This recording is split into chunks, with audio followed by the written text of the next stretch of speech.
il me vient une phrase en lien à ça de Virginia Woolf qui dit on ne voit pas le monde tel qu'il est, mais tel que nous sommes.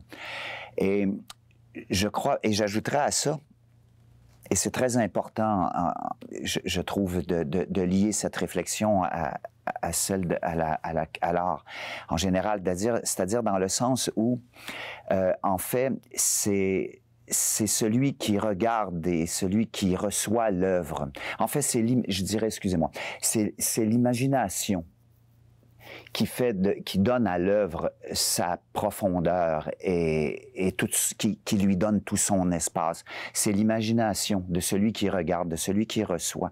Et j'amène ça, je vous réponds de cette façon parce que en fait, ça nous met en évidence à quel point chacun, en côtoyant l'art, devient créateur. Et je crois, et c'est important de s'arrêter à ça parce que en considérant à quel point chacun est créateur en son insu, on peut retrouver quand même un certain espoir à ce que peut devenir ce monde en ce moment où les gens s'oublient en groupe pour se tourner vers eux-mêmes par une espèce de principe de survie tout à fait compréhensible en ce moment, mais en retournant vers ces notions de création qu'on applique en fait chacun dans sa vie, on pourrait peut-être retrouver cette nécessité et les raisons de se rapprocher des autres parce que cette création se magnifie tellement dans ces rapprochements qu'on peut avoir vis-à-vis les autres, vers les gens qui sont autour de nous, dans sa famille, ses amitiés, que l'on côtoie au travail, dans la rue, etc. Tout ça peut se lier, est lié, en fait, à l'insu des groupes, des grands groupes sociaux, par ces possibilités, ces grandes liaisons par la création qui, à notre insu, fait de nous des sociétés. C'est ça. Donc, on voit le monde tel que nous sommes plutôt que tel qu'il est. Mais tu vois, par cette phrase, on peut comprendre à quel point on pourrait le changer, ce monde-là. Il faudrait se rendre compte à quel point on peut être des créateurs de mondes nouveaux. Quand on côtoie l'art, on crée. C'est déjà quelque chose, c'est déjà un élan. Je pense que l'art est un élan.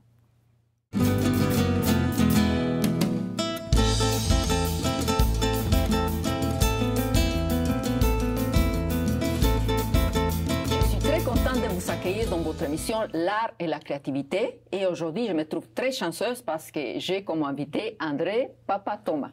Bonjour André, bonjour, et merci bonjour. d'avoir accepté notre invitation. Ça me fait un grand plaisir d'être là. Oui, bon, est-ce que je peux te tutoyer? Ah ben, je t'en prie. Je demande ça à chaque invité parce que je ne vais pas être à l'aise. Moi-même sans trop Merci. poser la question. Merci. Alors, qu'est-ce que tu nous as apporté comme objet fétiche et pourquoi? Là, je l'ai pas, je l'ai laissé. Oui, on va les voir là. Non, c'est pas grave, on va les voir par la suite, oui.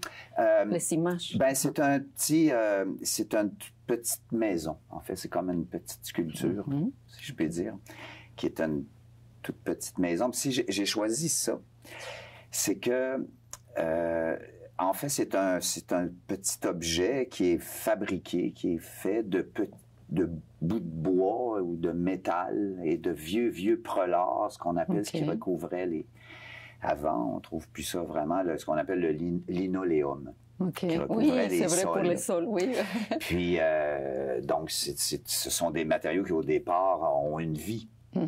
Puis, j'ai réuni ces matériaux ensemble d'une façon, en fait, que ce que leur forme m'inspirait. Et ça a formé une petite maison. J'ai mis le vieux prelat collé sur une paroi. J'ai fait des petits escaliers qui mènent à ce que c'est devenu comme une espèce de petite chapelle. C'est un peu étrange, mais... Ceci dit, si j'ai choisi cet objet, c'est pour signifier ou vraiment le temps, ce que j'ai vécu en assemblant ces morceaux qui avaient eux-mêmes une histoire pour en créer une nouvelle. Il y a une nouvelle histoire avec cette petite chapelle, si vous voulez. Et en assemblant ces morceaux, donc, je me suis trouvé à imaginer, ni plus ni moins, à mon insu même, je dirais, c'est-à-dire ce petit moment de grande présence à une chose finalement qui est lié à une certaine absence. C'est un moment d'abandon complet où je mets les petites choses et sans trop me rendre compte, j'imagine ce qui aurait pu y avoir comme vécu dans cette petite chapelle, dans ce petit lieu. Il y a toute une histoire qui finalement se promène en moi, que m'apporte la réunion de ces objets mis ensemble et qui crée une nouvelle forme. Et ça, je trouve, c'est de ça dont je voulais parler, je trouve que c'est des moments de privilège qu'on se donne. Méditation de cet pour abandon soi-même, à créer un objet, une forme qui, lui, représente pour nous, ni plus ni moins, une histoire, un vécu nouveau qu'on invente, même à notre insu, finalement. Et tu te laisses le temps pour toi aussi, comme tu dis aussi. Oui, absolument. C'est des moments magnifiques. C'est comme lorsqu'on regarde les étoiles. Quand on a le nez dans les étoiles, on peut qu'être sain, on s'élève. Une certaine élévation aussi en entrant dans un petit objet et en écoutant ce qu'il y a à nous raconter. Toute une histoire, c'est vrai. Ouais. Et c'est un instrument inventé parce que tu crées des instruments inventés. Ouais. Il faut dire, je vais te présenter juste, c'est qui André? André Papatoma, c'est un musicien, un compositeur, c'est un chef de chœur, c'est un artiste indisciplinaire. Tu as beaucoup de chapeaux, hein, et j'oublie, j'en suis sûre, ça va sortir. Soyez patient, vous allez les découvrir petit à petit. Et donc, comment c'est né cette, comment dire, passion, ce qu'on sent de ta part pour la voix surtout, pour l'art en général, tout en général? L'art, en général, effectivement, j'ai abordé ça par l'adolescent où j'ai été très attiré. Peut-être au début par la littérature, sans que ce soit très précis, j'ai jamais eu de révélation, mais j'ai été très attiré assez jeune, enfin en premier, peut-être par le théâtre, par la lumière sur la scène. C'est ce qui me fascinait, c'est-à-dire les mystères que je pouvais imaginer en abordant certains textes de théâtre. Comme je me rappelle, je m'étais arrêté à Tristan Tzara et d'ailleurs, il y avait à ce moment-là la troupe du Père Ubu, là, mon Dieu, je ramènerai son nom, cette troupe qui existe encore, le Théâtre Ubu, le Théâtre Ubu de Marlowe, qui avait fait une pièce de Tzara qui m'avait, l'eau à gaz, en tout cas qui m'avait beaucoup touché, dérangé, cette ouverture, donc qui me fascinait par le biais de la lumière et également le transport des textes par des voix si convaincues, qui portent de l'avant. Donc encore là, des histoires qu'on reçoit en les créant, en fait, nous-mêmes. Et ça, on en reparlera plus tard, c'est un phénomène très important. Mais, et ça m'a ouvert, je jouais un peu de la guitare, etc. Donc j'ai finalement assez rapidement lié cette lumière, ces sources de lumière, ces mystères dans l'obscurité, de coins de scène, ces espèces de mystères qui m'inspiraient tellement à une forme musicale, et finalement à la voix. Tout ça fait que c'était très informel parce qu'en fait, j'ai jamais vraiment étudié ni le théâtre, ni la musique, ni c'est ça que je trouve fascinant, la direction André. chorale, rien, mais autodidacte. En parcourant ces rêves, en fait, j'ai été assez rapidement convaincu de l'importance dans ma vie de ça, mais sans jamais vraiment prendre de décision finalement. C'est peut-être en fait ce qui m'a amené vers une pensée très interdisciplinaire, là où le théâtre m'a toujours attiré, les textes, le complément musical. Les arts visuels aussi. Les arts visuels aussi, comme le petit objet qui est toujours dans mon sac. Et oui, auquel je m'adonne beaucoup quand j'ai des moments, plus par le biais d'objets assemblés que de la peinture, par exemple, mais ça occupe beaucoup mon esprit, ce type je veux dire, ces moments où, en fait, ces créations de moments du quotidien. par la façon de regarder les objets, mais par la théâtralité qu'on peut observer autour de soi au fil des quotidiens, au fil des jours dans le quotidien. Quand on regarde un chantier de construction, c'est un théâtre, un contexte chorégraphique sonore, c'est des opéras, des grands déploiements scéniques de mise en scène magnifiques, un chantier de construction en fait, de sources sonores. C'est une façon de regarder, d'assister à la vie autour de soi. Si je vivais en campagne, je le verrais d'une autre façon, mais probablement que j'y trouverais toute une somme de manifestations. Mais tu es la preuve vivante pour moi que tout est possible. Quand on est passionné, quand on est défini de ce qu'on veut, là, tu sais, même, tu n'as pas des études, comme tu l'as dit, dans aucune de ces branches-là, et tu es devenu un professionnel, je peux dire, les maîtres, si je peux me permettre, dans ce que tu fais. Et ça, je le dis vraiment, parce que j'ai le privilège de participer à des chœurs, au grand chœur, oui, qu'on va en parler aussi. Donc, je peux le dire avec assurance que c'est tout un... Mais je crois que cette conviction, en fait, c'est de croire, hein, je pense, c'est d'être convaincu, de prendre position à un moment donné. La position. Vis-à-vis toutes ces possibilités de création qu'il y a autour de nous, par les mots, par les gestes, par la théâtralité du quotidien, etc., par ce qu'on entend.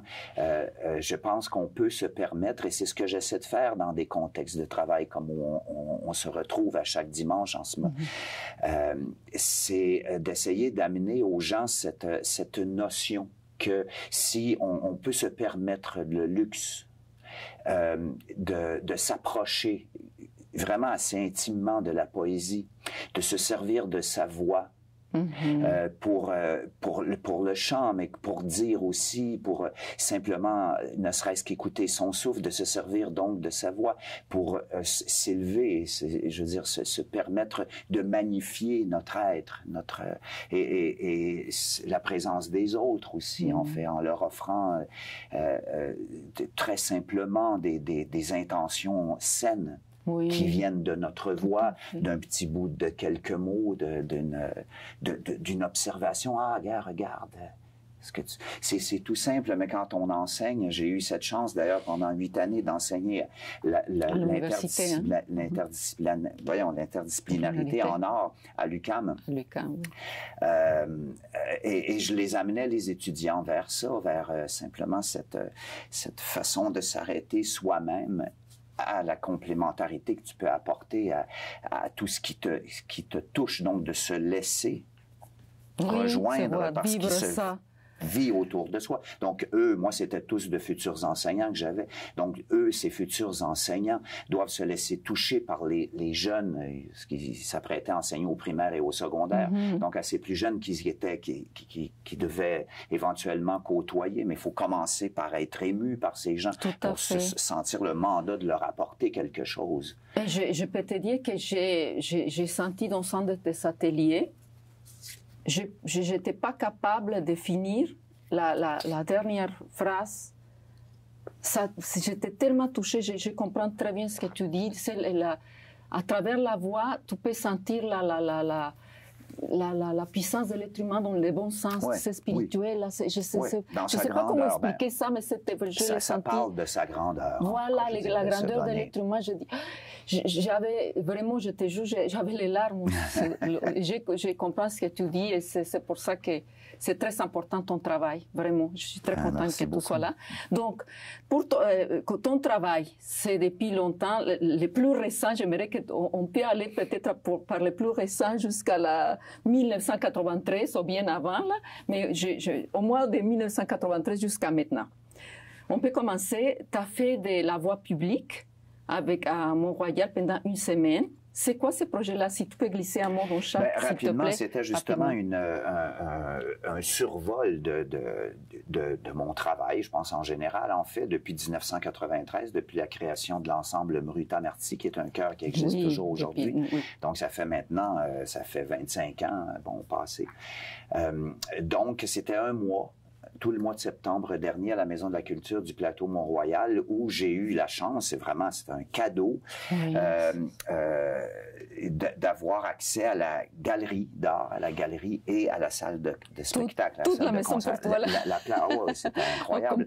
Donc, j'ai fait toute une exposition qui était bon, évidemment, de sculptures d'objets, comme j'ai apporté là, fait de cette façon. En fait, je vous en ai très bien parlé, dans le sens, je veux dire, je vous en ai parlé de la façon dont je l'ai vécu, c'est-à-dire ces assemblages de vieux objets, qui formaient des petites maisons, des espèces de grands villages, mais tout ça était toujours en lien avec la voix humaine. Hein. Tout ça, on entendait, c'était la voix. C'était un parcours, on se promenait, on entendait des voix chantées par des solistes avec lesquels je travaille, donc.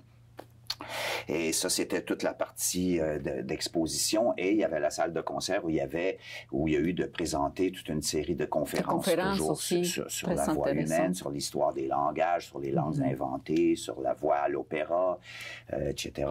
Et également une série de 5 concerts qui étaient vraiment très, très différents les uns des autres, mais qui mettaient toujours en avant, de l'avant, la voix mise dans toutes sortes de contextes, la poésie, l'opéra via le théâtre, la place du corps dans l'espace, la voix dans le corps dans la voix. Ces concepts, d'ailleurs, qu'on retrouve très bien dans l'œuvre et les écrits d'Antonin Artaud, Artaud qui t'a beaucoup inspiré. Oui, qui a été dès le début. D'ailleurs, le chœur que j'ai créé en 93 s'appelait l'ensemble Mruta-Merti. M-R-U-T-A, M-E-R-T-S-I, ces 2 phonèmes d'Antonin Artaud. Je m'étais beaucoup arrivé à arrêter à son langage inventé, le langage qu'il a inventé à la fin de sa vie. Et plus près de nous, parce que tu me parlais d'un survol, là, je te décris un petit peu ce qui s'est passé donc à la Maison de la Culture, cette suite de concerts. Il y avait entre autres un concert sur l'œuvre poétique de Claude Gauvreau. Aussi, c'est important. Là, j'ai mis du temps, parce que j'ai commencé par Antonin Artaud, et c'est qu'il y a 4 ou 5 ans, je me suis arrêté à la poésie de Claude Gauvreau. Et pendant des années, on me parlait, quand on écoutait les concerts et l'interprétation de pièces à partir des phonèmes d'Artaud, tu devrais travailler avec Gauvreau. Je ne sais pas pourquoi j'ai mis tout un temps. Mais par contre, quand je me suis arrêté, là, je me suis arrêté, j'ai vraiment mis un travail, tout un moment. Et j'ai créé avec Rachel Berman et Anne Julien, donc une violoncelliste, Rachel Berman, qui est une grande collègue avec laquelle je travaille depuis 12 ans. Et Anne Julienne, mezzo-soprano, donc à tous les 3, on a créé une heure de spectacle qu'on a présenté au Festival international de littérature à la Grande Bibliothèque la première fois, et dans une tournée des Maisons de la Culture. On l'a présenté il y a 2 ans, et on l'a présenté l'été dernier à Paris dans le cadre du festival de poésie qu'il y a chaque année à Paris. En tout cas, donc c'est un travail qui est important pour moi, celui auprès des langages inventés, qui permet donc de créer des pièces sans, si je puis dire, sans l'embûche la langue. C'est fascinant, juste. Qui devient, en fait... Tu vois, et c'est là qu'on ressent vraiment des choses spéciales. Je ne sais pas, là, en tout cas. Parce qu'on ça libère beaucoup. Oui, ça libère de l'interprétation. C'est incroyable. Comme j'amène beaucoup par un principe d'improvisation, d'ailleurs, que j'avais apporté... instinctivement en 93, qu'Artaud m'a permis d'aborder. Artaud, il m'a inspiré une telle liberté que je me suis permis d'arriver la première fois devant ce chœur, ils étaient 28, en 93 toujours, en leur disant, imaginez qu'il y a une note en vous. Je ne l'ai pas apporté comme ça à ce moment-là, mais ce n'est plus ni moins, c'était ça. Imaginez qu'il y a une note en vous qui attend d'être émise. J'aimerais que vous me chantiez cette note. Ça va être ça, le départ de notre première pièce. Les gens se demandaient, mais mon Dieu, mais qu'est-ce qu'il nous demande, lui? Mais ça a été dès l'amorce, hein, et c'est Artaud qui m'a permis ça. Je pense que c'est en parcourant sa vie, sa pensée, ses phonèmes, que je me suis donc senti cette liberté de proposer quelque chose d'aussi étrange, d'aussi peu contrôlable au départ. Oui, mais qu'est-ce qu'on fait à partir de cette note? Mais aussi fascinant. Ben oui, très fascinant, parce qu'en fait, chaque individu devient compositeur, co-compositeur du moment présent qu'on entend. Et ce moment présent, qui est un grand accord formé d'autant de sons, de notes qu'il y a de gens, devient garant du prochain accord, donc de l'instant qui s'en vient. Donc l'instant à venir est créé par le fait de s'imprégner du présent. Et il y a quelque chose de complètement magique là-dedans. C'est que si on établit par l'apport du solo d'une voix ou d'une forme amenée par un instrument, quelque chose de précis, tous ces gens qui improvisent, en fait, seront capables de répéter le même moment. La semaine suivante, quand on se reverra, parce qu'en fait, ils vont réécouter si le soliste ou l'instrument joue la même chose, là, bien sûr, mais c'est qu'ils vont rechercher le même sentiment de ce qu'ils ont chacun de ce qu'ils ont senti la fois. Fait que la mémoire en est pas une de partition ou de mélodie ou de rythme, mais une de sentiment, fondamental. On écoute et on essaie de reproduire ce sentiment. Et probablement que moi, je referais une note que l'autre faisait là-bas et lui, celle de... Mais l'ensemble va recréer le sentiment qui accompagnait cette soliste.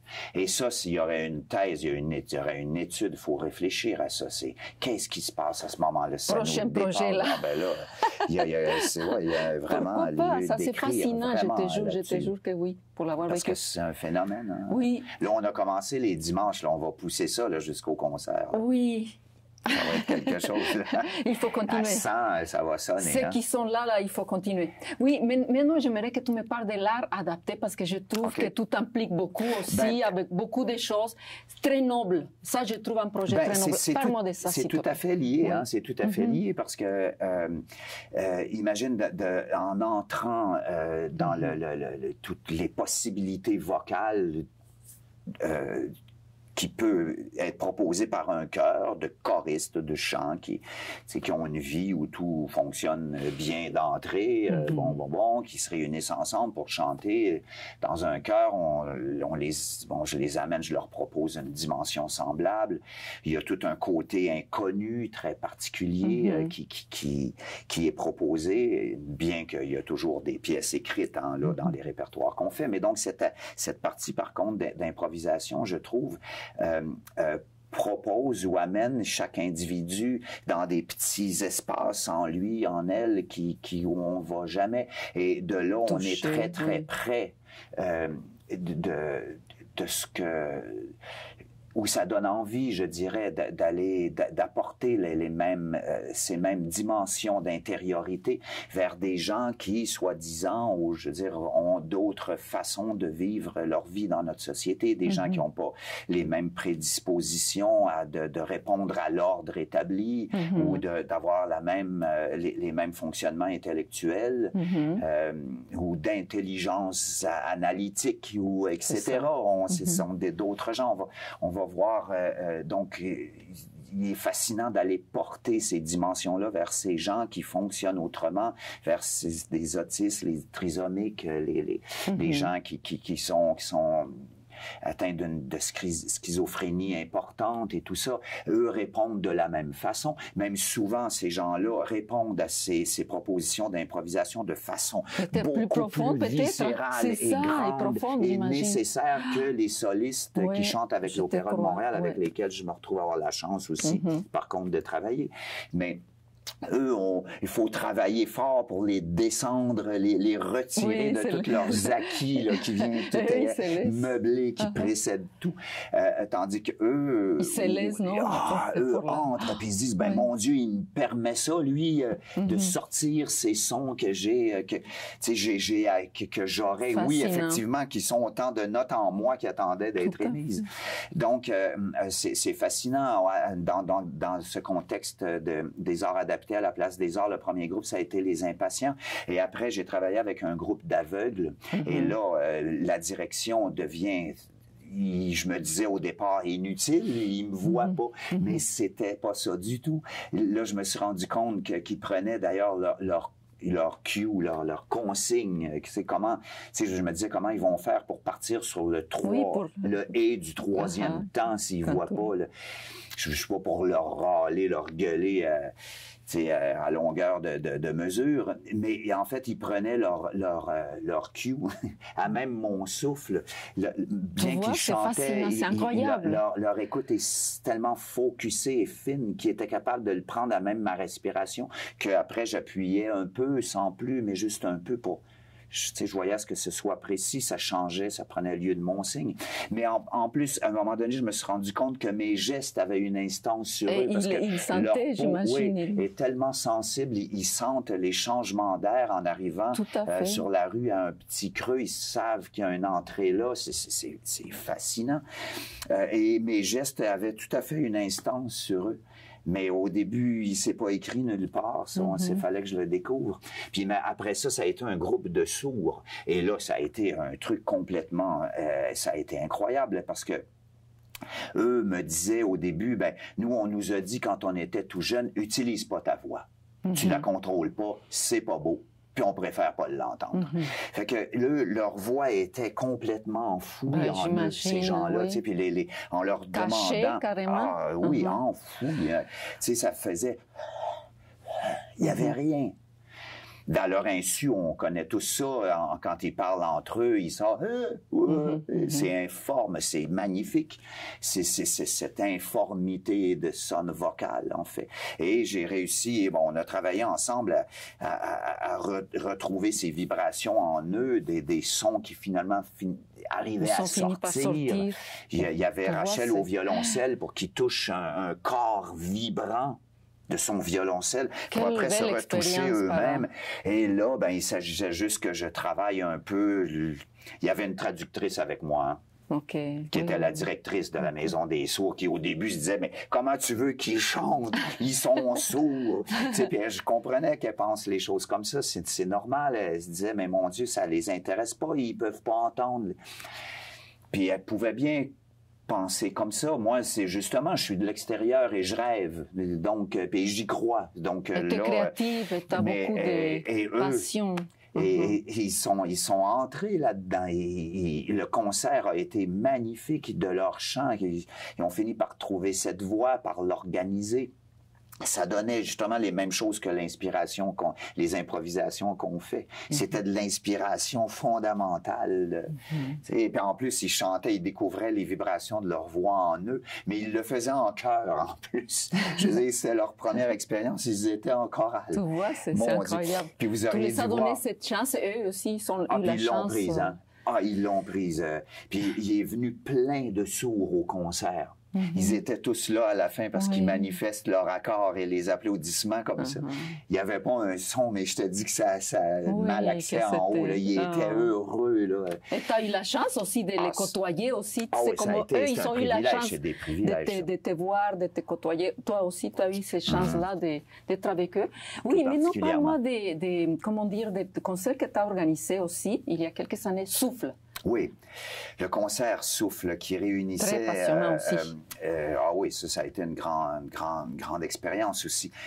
Donc, il était réuni 10 chœurs de 10 différentes communautés. Oui, pays différents. Hein? Oui, de pays différents, de communautés différentes habitant à Montréal et les environs. Là, et bon.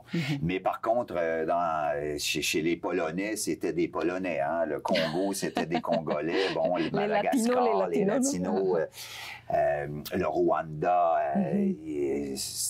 la Pologne, l'Ukraine... Il y avait un ensemble du Nunavik, là, c'est pas un chœur, eux chantent pas en chœur, hein, ils chantent en petit, ils chantent en duo. C'était fascinant aussi. C'était des chants de gorge, et c'était fascinant, ils étaient 3 femmes.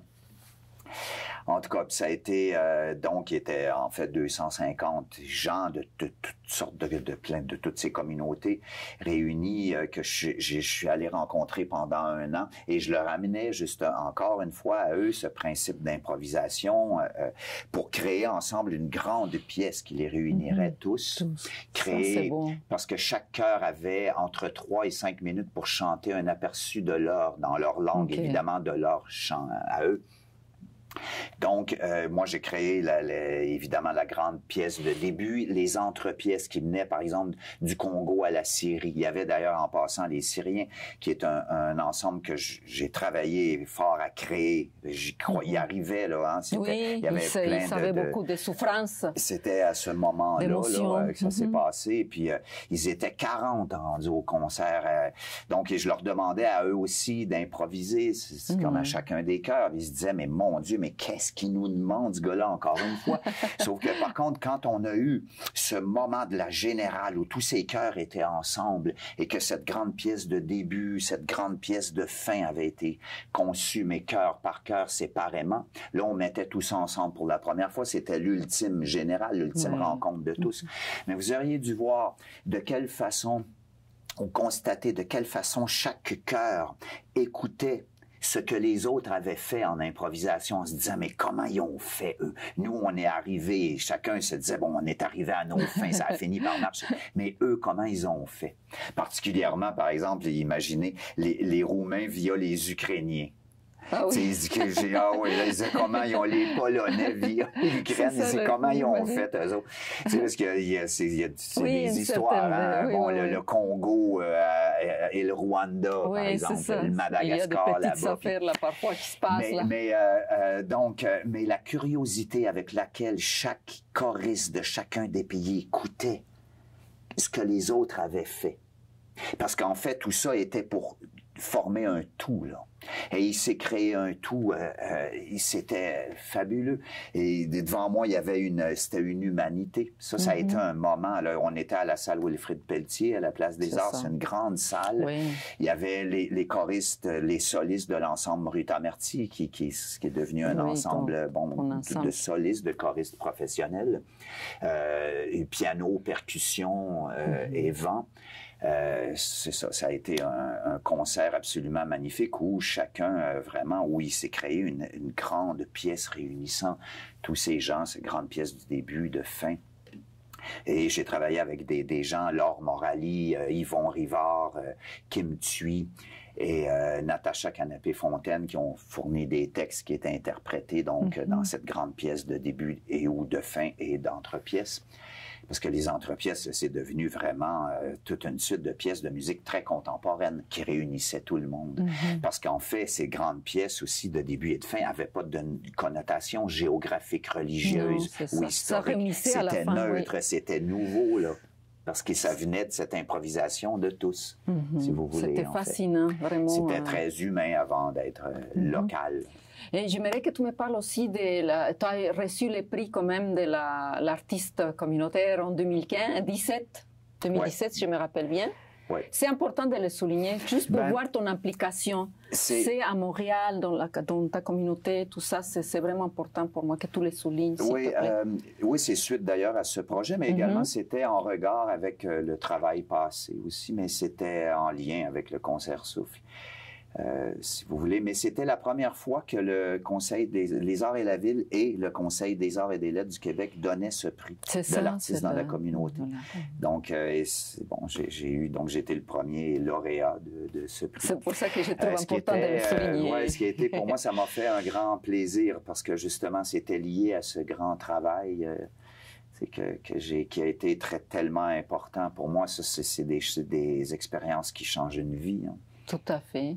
Et j'aimerais rapidement, parce que le temps passe, juste glisser un mot, et c'est presque fini, mais juste glisser un mot dans tous les endroits, tu as fait presque des bibliothèques, tu as fait des théâtres, à l'extérieur des parcs, tout. Qu'est-ce qui te manquait à toucher? Ben là, je dois te dire des fois, ça, je trouve ça assez chouette quand je ressens ça. Des fois, je me trouve à m'arrêter, à me dire, mais mon Dieu, que j'en ai fait des spectacles, présentations, concerts. Je l'ai gardé ici. À Montréal, c'est incroyable dans le nombre de parcs, de lieux. Toutes ces pages-là, c'est ta recherche pour toi. Et plus, je le sais. Tout ce que tu as fait, vraiment, tout ça. Je vais de tout parler, mais c'est tellement un parcours riche. Il y a eu beaucoup de je ne sais pas. beaucoup de lieux fascinant. et Vraiment, là, je te félicite parce que vraiment, c'est tout un parcours depuis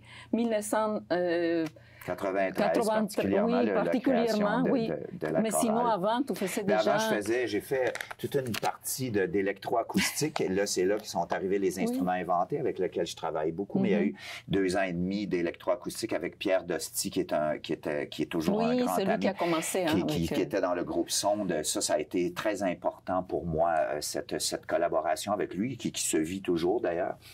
Mais avant ça, j'ai fait aussi 3 ans de free jazz et là, j'ai eu la chance de jouer avec Michel Dubeau, qui faisait partie du concert Souffle, 30 ans plus tard, en fait. Michel Dubeau, qui jouait surtout la clarinette basse à l'époque, Robert Leriche, Jean Baudet au piano, Charles Papazoff au saxophone, des sacrés bons musiciens. Puis moi, je jouais de la bass avec eux autres. Mais c'est les départs. Puis ça, c'était le free jazz. Puis avant, j'ai fait du rock. Puis là-dessus même, j'aimerais ça nommer Pierre Murray, que je sais pas, Pierre Murray. Mais un sacré personnage et un musicien qui a été extrêmement influent pour moi parce que, et depuis, et toujours, lui, là, on est en 80. C'est en 81. Lui, c'est un errant comme un être, un gars extrêmement inspiré, sauvage. Lui, il jouait du violoncelle, la guitare, bon. Puis il prenait la guitare, puis il faisait une pièce là. Comme je me rappelle, Henri Salvador qui parlait de Boris Vian en disant de lui, il était incroyable. Lui, il faisait un texte sur le bout de la table, puis c'était fini. Pierre Murray était comme ça. Et lui, il m'a donné cette impression qu'on pouvait, si on se permettait, de créer là. Et lui, il faisait ça.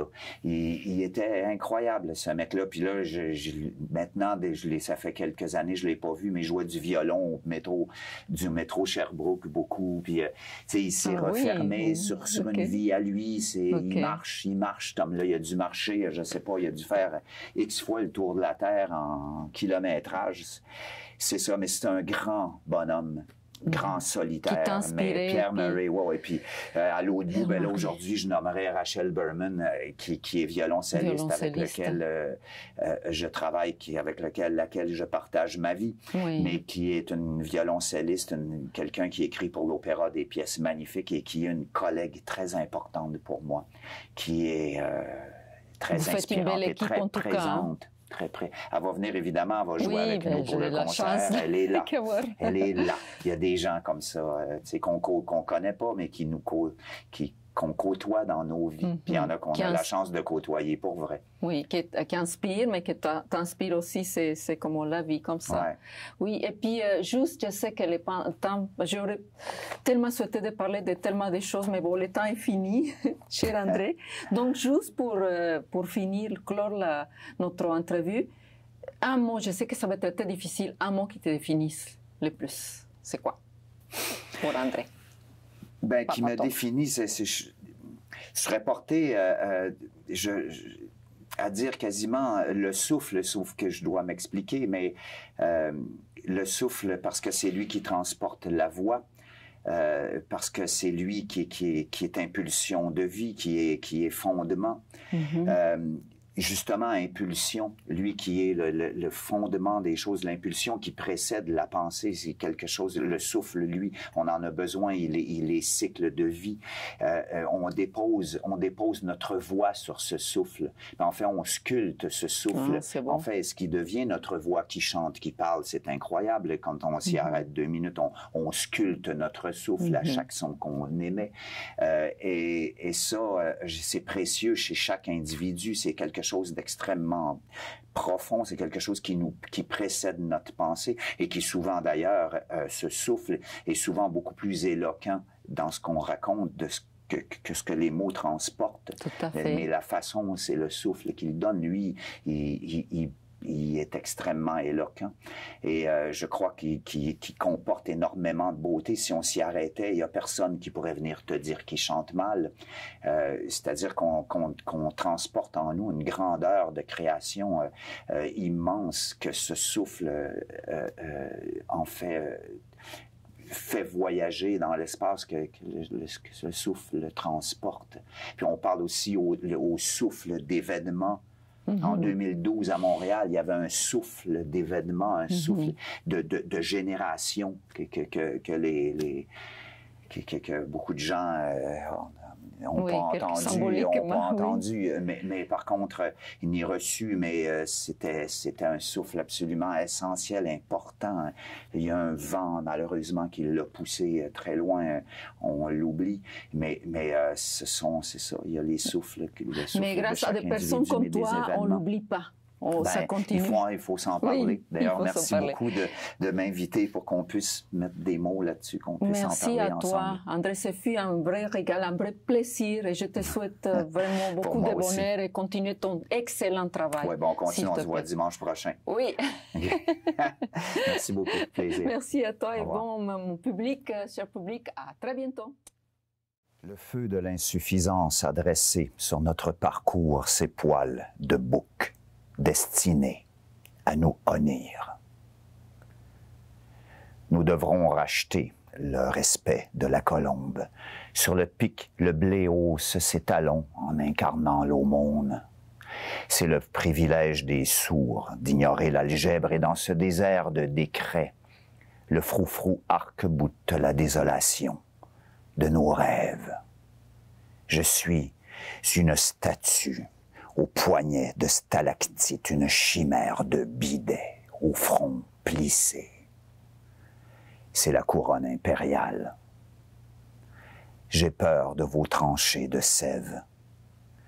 Le clair se lève, la dompe roucoule en son péché d'orfèvre, la glace est de cristal, et en nos maisons d'acier, nos mains fragiles, suppure de sa tendresse, elle est incongrue, cette table. Ce pupitre d'effroi où nous sommes assis, drimanant, seuls.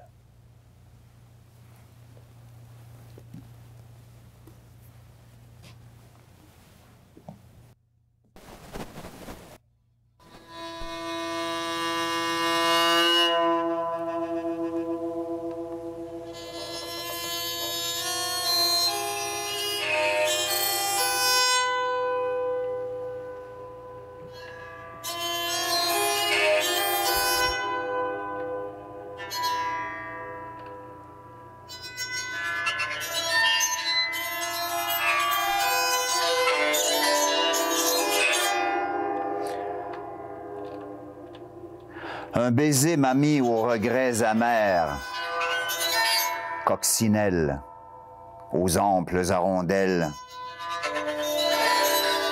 Nous nous tenons par la main dans le bassin des pois, ivres. C'est l'ivresse mortelle, c'est l'absurde satine, c'est moi, c'est toi. C'est toi. Tu seras âgé pour un bébé. Toi, ton nom, veulent. Ivresse nature, pâture des schlingues. Toups, Yveleux, nu-moi. Je t'aurai. T'es